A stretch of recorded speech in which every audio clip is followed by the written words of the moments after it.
Let us close our eyes and imagine that we have never been born to a family. We have never been taught we belong to any nation.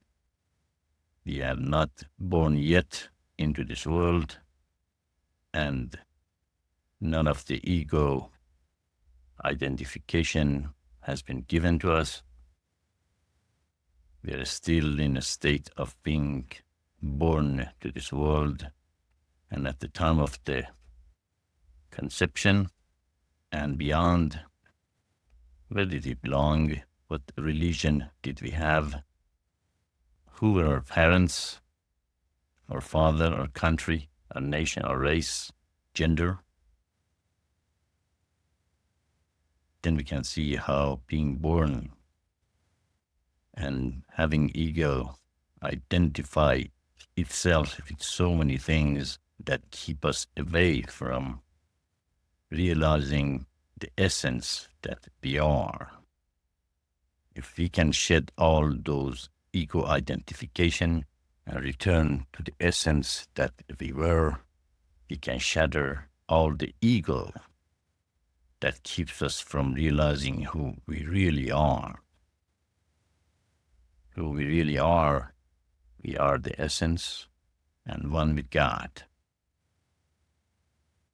Anything else that we identify with or we think that is who we are is created by our ego and therefore is in our way. This is the meditation that most humanity is afraid to even think about it and even practice it. They lose their identity, the thing that they relate to the ego, and losing that is to them, or their ego is equal by losing themselves.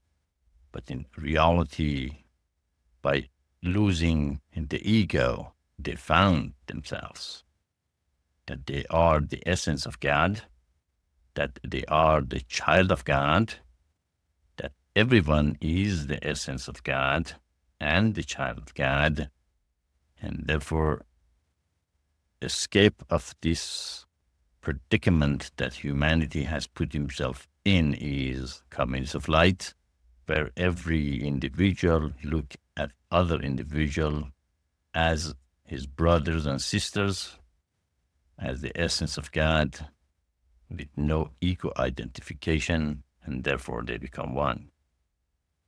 That is when we can shatter the separation that exists in human lives and on earth, and we can free ourselves from all the bondages that we have put on ourselves with our ego identification.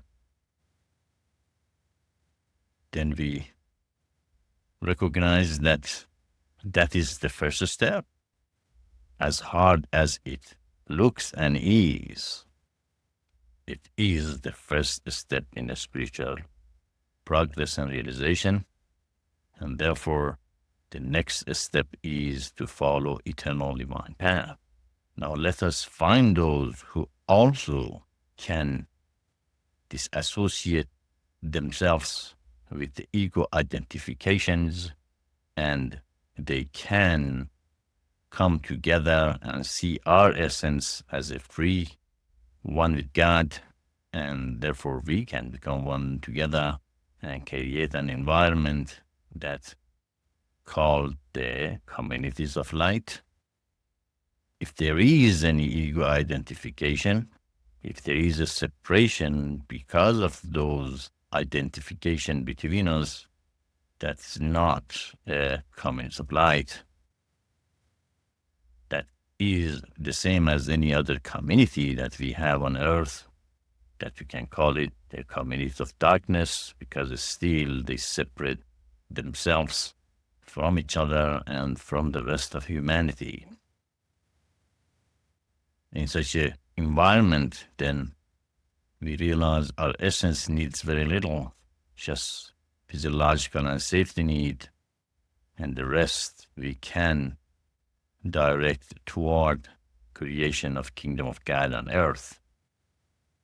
And therefore we become responsible to create that environment not only for ourselves, but for those who also want to spread the mission, reach out to humanity, create an environment that more people hear these revelation and truth, and therefore they can free themselves also from these bondages that we put on ourselves because we live in this external world and we take this external world as reality and truth and the ultimate goal, which is not.